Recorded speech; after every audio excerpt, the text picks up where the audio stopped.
Salut les amis, j'espère que vous allez bien. Moi ça va, bon nouvelle petite vidéo aujourd'hui. Je 1, 2, 3, 4. Je voulais proposer un nouveau concept, mais finalement c'est peut-être un peu prématuré. Donc je vais attendre un peu, je vais continuer ma petite vidéo tranquillou, partage. Point de vue, avis, expérience, bref, comme d'habitude. Mais avant tout, n'hésitez pas à vous abonner à la chaîne, à liker la vidéo, à la commenter si elle vous a plu, à la partager à des personnes qui pourraient être intéressées et à activer la cloche pour être notifié des prochaines vidéos sur la petite chaîne qui monte, qui monte, qui monte. J'ai pas une coupe de cheveux normale. Voilà, petit moment de promotion personnelle terminé. Aujourd'hui, j'avais envie de parler un truc qui m'a beaucoup aidé dans mon évolution. Au-delà de la perte de poids, hein. Vraiment dans la partie psychologique, la partie mentale, la partie état d'esprit, la partie confiance en moi, la partie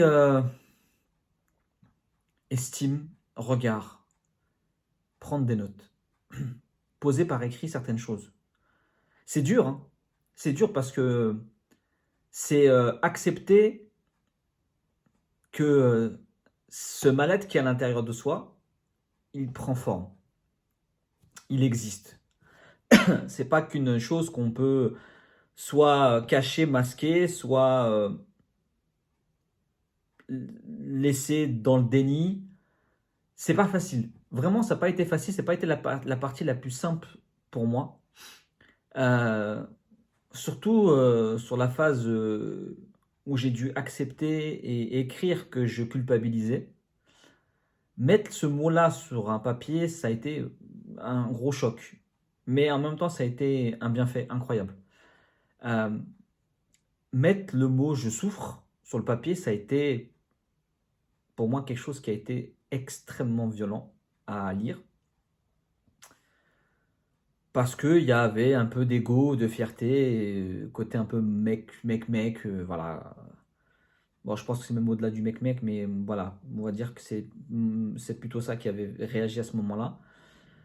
En me disant, wesh, mais je suis un bonhomme, frère, je souffre pas. Et en fait, si, frère, si, t'es un homme, t'es un humain. Donc tu souffres, comme tu as des moments de joie, mais tu souffres aussi. Et le fait de l'avoir posé, le fait de l'avoir écrit, ça m'a beaucoup... Alors sur le coup, ça a été difficile, je l'ai dit, mais après, ça m'a été... Ah, entre le moment où ça a été difficile, au moment où je l'ai écrit, et le moment où ça m'a fait du bien, ça m'a fait du bien. Ça, ça a créé en moi des mouvements de réflexion, et après, ça m'a fait du bien. Il s'est passé un certain temps quand même. Parce que c'est pas simple de s'avouer des choses. C'est pas simple de se dire des choses. C'est pas simple de se mettre en face de certaines choses alors que tu as passé toute ta vie ou en grosse partie de ta vie à fuir. Pas parce que tu es faible, rien à voir. Parce que ça fait très mal. Ça fait extrêmement mal de se dire des choses. Ça fait extrêmement mal de se révéler certaines choses. Parce que il y a le trop-plein. Et ce trop-plein-là fait qu'on a un instinct de protection qui était celui que j'ai eu moi. C'était de me protéger. Et de me protéger en tombant dans un déni. C'est pas un déni de facilité ou faiblesse pour être faible. Parce que j'en vois certains déjà venir avec leurs grands chevaux. Ouais, t'es faible, tu t'affrontes pas. On n'est pas tous armés de la même façon pour affronter nos problèmes de vie. On n'est pas tous armés de la même façon pour accueillir nos sentiments, nos émotions. Donc on ne peut pas dire à quelqu'un il est faible parce que toi tu y arrives facilement. Ça n'a rien à voir.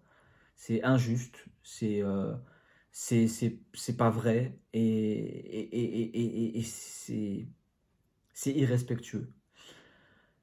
C'est pas facile de poser les mots, mais ça fait un bien fou parce que ça nous permet de rendre concret certaines choses. Certaines choses qu'on ne veut pas entendre, qu'on ne veut plus entendre, qu'on ne veut pas ressentir parce que ça fait tellement d'écho négatif qu'au bout d'un moment, on n'en peut plus, quoi. On se dit, on veut étouffer tout ça et on veut politique de l'autruche, quoi. Et des moments, on a besoin. Et moi, j'en avais besoin. Moi, j'avais besoin de poser ça, j'avais besoin d'écrire, j'avais besoin de prendre des notes, j'avais besoin... Enfin, au début, non, c'était une violence, très honnêtement. Mais au fur et à mesure, c'est devenu quelque chose de thérapeutique, en quelque sorte. Ça a été quelque chose. Alors, je dis pas que à chaque fois c'était la joie et la gaieté. Encore une fois, je vous l'ai dit, il y a eu plusieurs phases avant d'en arriver à sentir du bien. Mais je dis pas que je l'ai fait de façon enjouée. Mais, mais, je sentais quand même un minimum de satisfaction au bout d'un moment quand je voyais que j'arrivais à poser de plus en plus de choses par écrit. sur certains sentiments que j'avais. Et je me suis même vu voir apparaître des choses que j'avais oubliées. Tellement le déni, il te fait oublier. En fait, le déni te convainc toi-même que tu n'as pas de problème. C'est incroyable.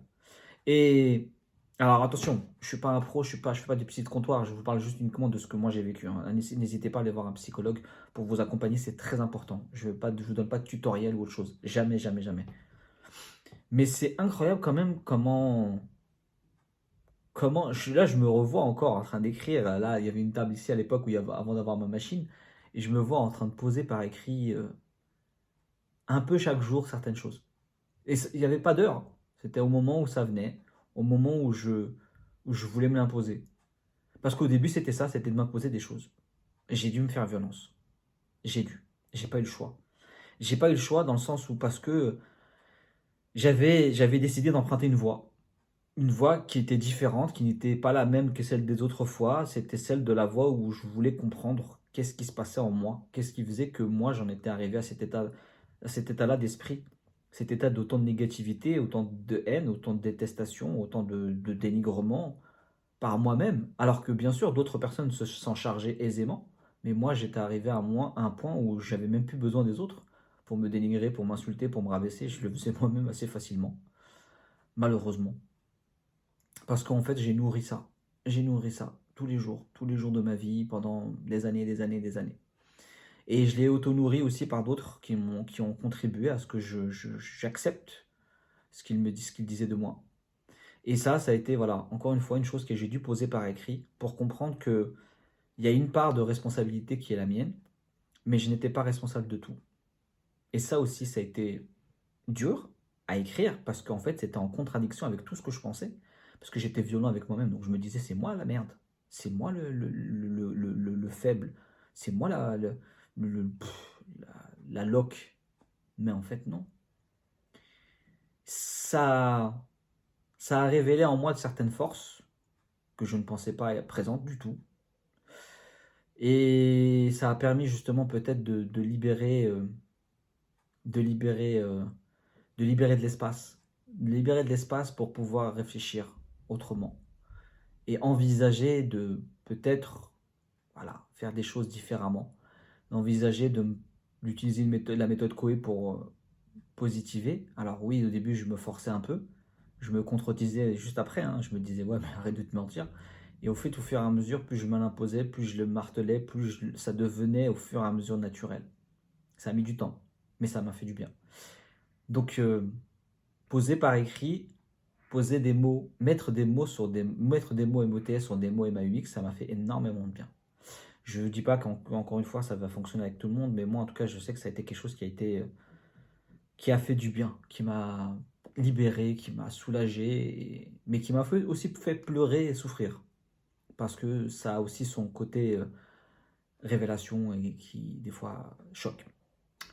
Donc voilà, je voulais juste vous partager ce petit moment-là, ces petits échanges-là, ce petit contenu-là, parce qu'on me demande souvent comment j'ai fait. Alors, je ne vais pas faire de thérapie, je ne vais pas rentrer dans la thérapie, mais voilà, je voulais juste vous partager ça, comment moi j'ai mis les choses et comment j'ai fait grandir certaines choses. Je ne rentrerai pas encore une fois dans les détails, ça relèverait de la thérapie, c'est pas mon truc.